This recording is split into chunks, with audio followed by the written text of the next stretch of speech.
effective and efficient through a digitalized operational system. As we all know, lack of transparency breeds lack of trust. Once a decision is corrupt, it compromises integrity.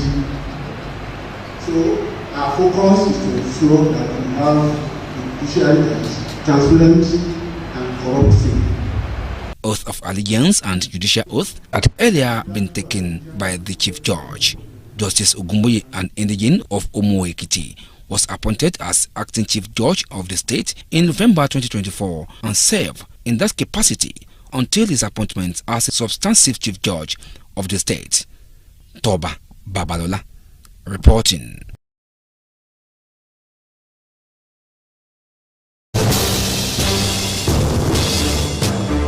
The Permanent Secretary of Ekiti State Ministry of Works, Mr. Ganiu Titilope, will retire from active service tomorrow after attaining the statutory age of 60. Mr. Titilope, who is from Ekiti, served for over 30 years, contributing significantly to infrastructural development of the state. A pen-down ceremony will hold at the ministry premises in Ekiti at 10 in the morning. Mr. Titilope will hold a special Thanksgiving at AUD Mosque, Ekiti, on Friday at 1 in the afternoon. This is the broadcasting service of Ekiti State.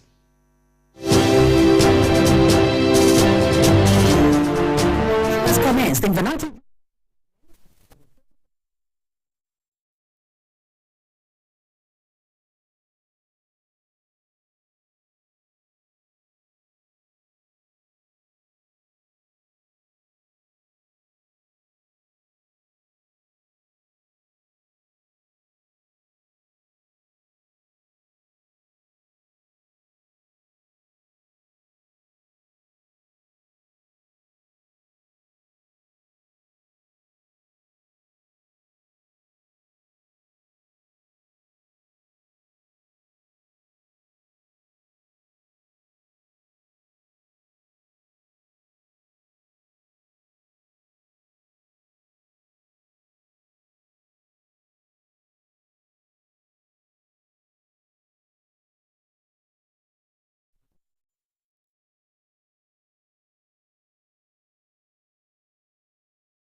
Information or comment, join our live streaming on Facebook page at Ekiti State Radio.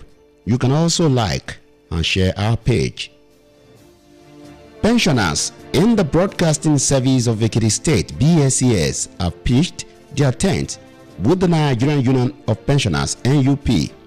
The decision followed the crisis rocking NUP, which led to the creation of the Pensioners Association of Nigeria PAN in the state. The resolution was made during a congress presided over by their chairman, Mr. Femi Ajanaku, at the Deji Ayelabo's Hall, BSCS Ilokun, in Ekiti. Some of the members emphasized the need to stand in solidarity and take a clear stance on the issue.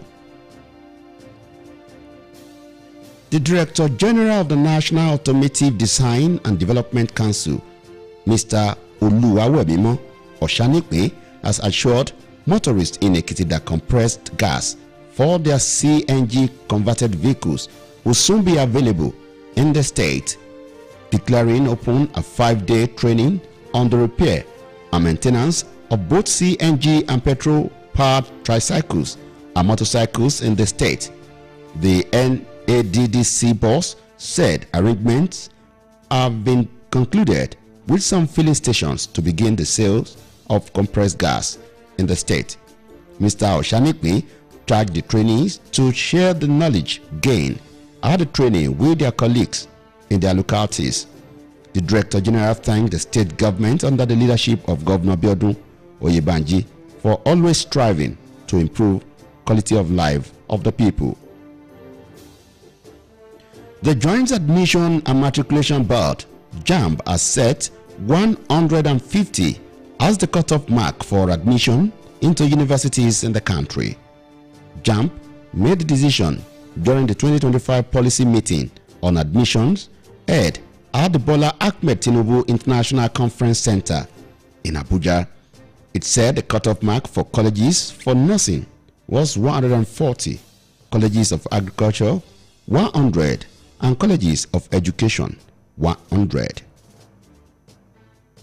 In the meantime, the federal government has formally set 16 years as the minimum age for admission into Nigeria's tertiary institutions. Minister of Education Dr. Tunji Alausa made the announcement during the 2025 policy meeting of the Joint Admissions and Matriculation Board, JAMB, held in Abuja. Alausa, while declaring the meeting open, emphasized that the age benchmark is now official and non-negotiable. He warned that any admission carried out outside the central admission processing system will be considered illegal.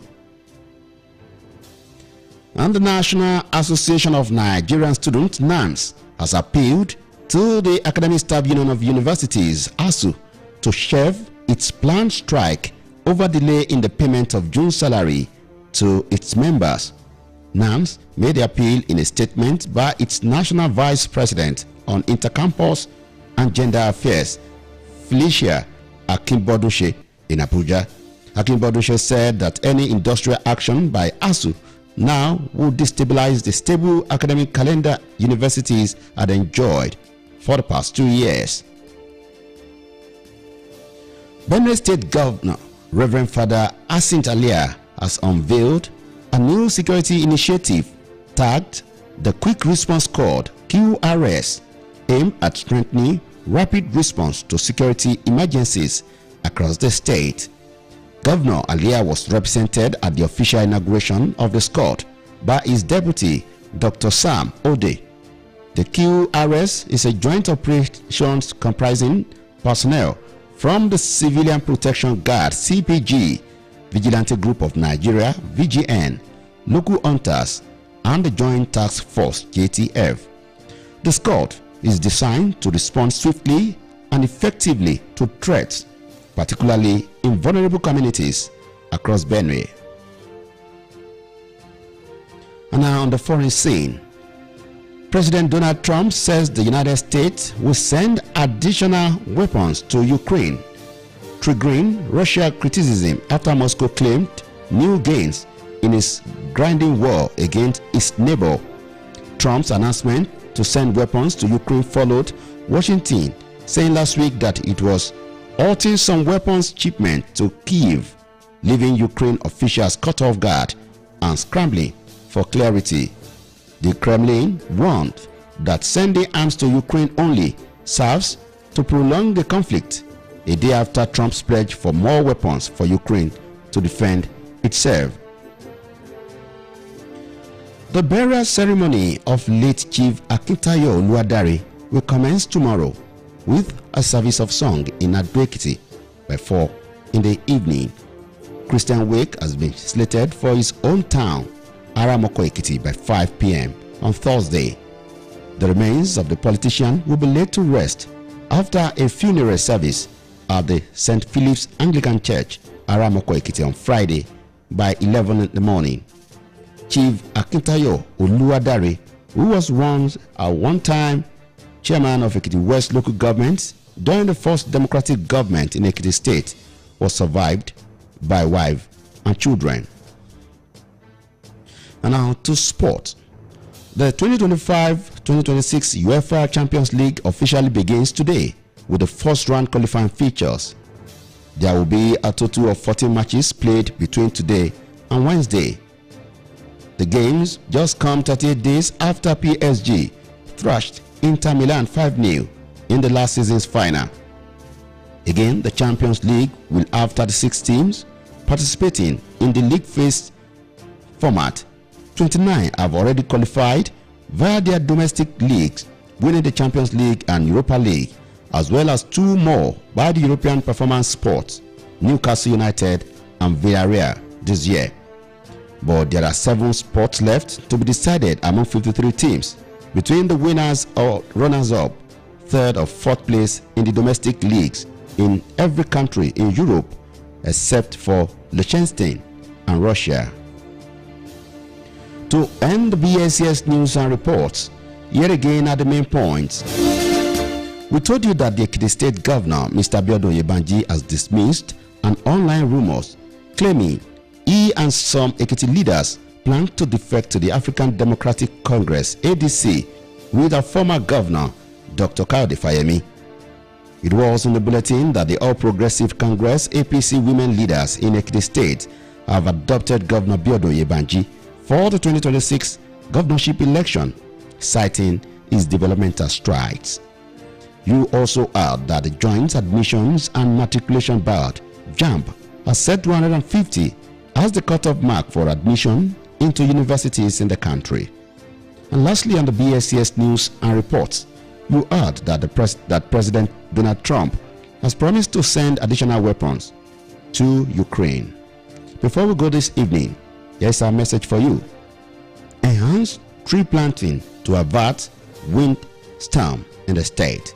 And that was the BSCS news and reports as put together by the production team and edited by Shola Olorunlano. I am Sunday Daramola. Many thanks for listening. Join us at 8 for the Nation at 8.